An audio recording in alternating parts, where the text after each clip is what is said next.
అందరికీ నమస్కారం. నా పేరు ఆచార్య కోటానంద కిషోర్. ఈరోజు వీడియోలోని ముఖ్య విషయం, నేను గత కొంతకాలం నుంచి గమనిస్తున్నాను. నా తెలుగు రాష్ట్రాలు కానీ, తర్వాత పక్కన ఉన్న తమిళనాడు కానీ, తర్వాత కర్ణాటక కానీ, తర్వాత చాలా బాధాకరం అనిపిస్తుంది ఆ వీడియోలు చూస్తుంటే. అది మా భావోద్వేగాలు మీతో పంచుకోవాలని ఈరోజు వీడియో తీస్తున్నాను. ముఖ్యంగా చాలామంది తిట్టుకుంటారు, నాకు పర్లేదు. తర్వాత ముఖ్యంగా ఏం చెప్తున్నానంటే, నాట్యం దైవత్వం. స్వయంగా మహాశివుడు నటరాజస్వామి, శివుడు తనకై తాను నాట్యంగా అనుకుంటాడు. ఎందుకంటే నాట్యాన్ని చేస్తాడు కాబట్టి ఆ ప్రస్తావన వచ్చింది.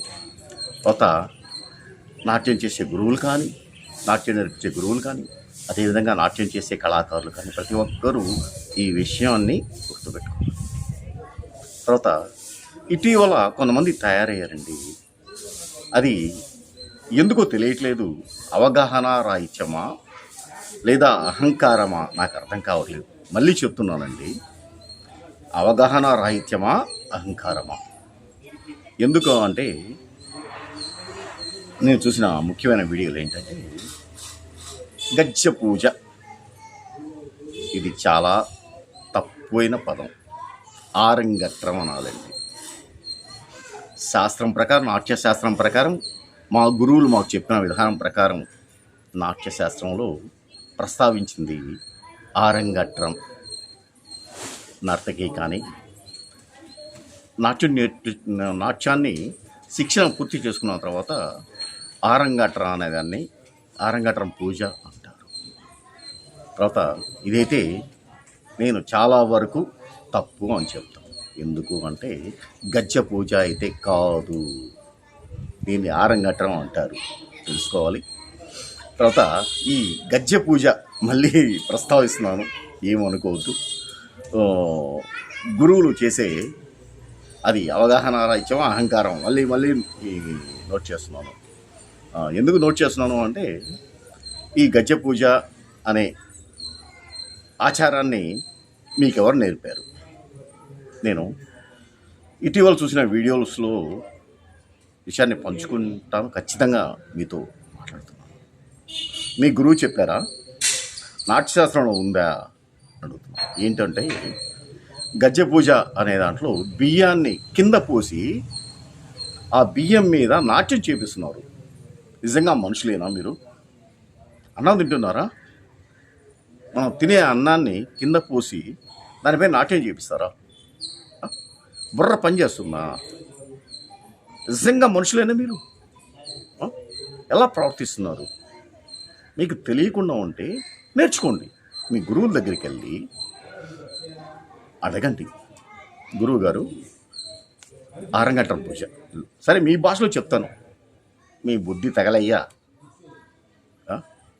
గజ్జె పూజ అని ప్రస్తావిస్తాను. గజ్జె పూజని ఎలా చేయాలి? మనం తినే ఆహారాన్ని కింద పోసి తొక్కిస్తారా? రైతు శ్రమ ఓర్చి పండించేది తను తినడానికి కాదు, సర్వజనం కోసం, సర్వజనం సుఖంగా ఉండడం కోసం. రైతు ఇంత పండించేలా అవసరం లేదు. తన కడుపుకి, తన కుటుంబానికి సరిపోతుంది. కొంచెం రాత్రి అనక పగలనక ఎంత కష్టపడి రైతు పండిస్తాడు తెలుసా మీకు? తెలియదు. మరి దీన్ని ఏమంటారు? అవగాహన రాహిత్యమా, అహంకారమా? మళ్ళీ అడుగుతున్నాను, ఓకేనా? అసలు నిజంగా బుద్ధి ఉందా? బియ్యాన్ని పైన నాట్యం చేపిస్తారా? మనుషులేనా మీరు? ఎంత బాధగా ఉంది. ఇంకో ప్రస్తావిస్తాను నేను కూడా. పార్వతీదేవి, శివుడిలో సగమైనటువంటి పార్వతీదేవి కాశీలో తనకై తాను అన్నపూర్ణగా వెలసి అన్నపూర్ణాదేవిగా పిలువబడుతుంది. అంటే ఇప్పటికీ మీరు కాశీ క్షేత్రంకి వెళ్తే అన్నానికి కొరవ ఉండదండి. ఎవరు పస్తులు పంపించకూడదు. స్వయంగా పార్వతీదేవి అన్నపూర్ణాదేవిగా అవతరించి, అర్థమవుతుందా? బుద్ధి లేని ఎదవల్లారా అంటే అర్థం చేసుకోండి. శివుడు, పార్వతీదేవి అంటే మనం బ్రతకడం కోసం ఇంతగా దిగజారిపోతున్నారా? బియ్యం మీద బియ్యం కింద పోసి దానిపైన నాట్యం చేయమని, దాన్ని ఆరంగట్టడం అని, గజ్జె పూజ అని, మళ్ళీ ఆరంగట్టడం నేనంట గజ్జె పూజ అని దానికి ఒక పేరు పెట్టి భ్రష్టు పట్టిస్తున్నారు. బుర్ర ఏమైంది మీకు? అసలు ఎక్కడికి వెళ్తుంది నాట్యం? ఎందుకు ఇలా చేస్తున్నారు? మీ గురువు చెప్పారా? నాట్యశాస్త్రంలో ఉందా? సరే ఆలోచించండి. దయచేసి తప్పులు చేయకండి. నాట్య గురువులకి మరీ చెప్తున్నాను, గురువులను అడగండి. పెద్ద పెద్ద గురువులు ఉన్నారు, వాళ్ళ దగ్గరికి వెళ్ళి అవగాహన తెలుసుకోండి. ఎందుకంటే నాట్యం మనకి అన్నం కాదు, పంచభక్ష ప్రాణాలు పెడుతుంది. ఓం నాట్యే నమః. సాధారణ వ్యక్తులు కాదు, ఒక గురువుగా కొలవబోతున్నారు. ఎంతోమందికి విద్య నేర్పుతున్నారు.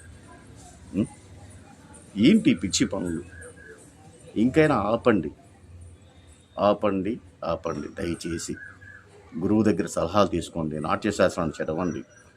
ఇంకా చాలా చాలా తెలుసుకోవాల్సిన చాలా విషయాలు ఉన్నాయి. దయచేసి ఇలాంటి పిచ్చి పనులు చేయకండి. అర్థమైందా? ప్రతిదీ శాస్త్రోత్వం ప్రకారం ఉంటుంది. నాట్యం ఎలా నేర్చుకోవాలి, ఎలా చెప్పాలి, అర్థమవుతుందా? ఇలాంటి పిచ్చి పనులు చేయకండి. ఓకేనా? మళ్ళీ చెప్తున్నాను, ఈ వీడియో ఎవరిని ఉద్దేశించి మాత్రం చెప్పట్లేదు. ఇలాంటి పిచ్చి పనులు చేసినటువంటి వాళ్ళ కోసమే చెప్తున్నాను. బియ్యాన్ని కింద పోసి బియ్యం మీద నాట్యం చేసేటువంటి పిచ్చి వాళ్ళకి చెప్తున్నాను. పూర్తిగా శాస్త్రం తెలుసుకోండి. గురువు దగ్గరకు వెళ్ళి అడగండి. అరాకొరాతో చేయకండి. అర్థమైందా? ప్రతి ఒక్కటి శాస్త్రోక్తంగా ఉంటుంది. దయచేసి గమనించుకోవాలి. ఈ విషయాన్ని మరీ ఎందుకు చెప్తున్నానంటే, నాట్యము శివేచ్ఛ, అన్నం పరబ్రహ్మం. అర్థం చేసుకోండి. ఇప్పటికే చాలా ఎక్కువ చెప్పాను. ఇంకొక వీడియోలో ఇంకొక బాధాకరమైనటువంటి మీతో పంచుకుంటాను. ఓకేనా? ఖచ్చితంగా పంచుకుంటాను. ధన్యవాదాలు.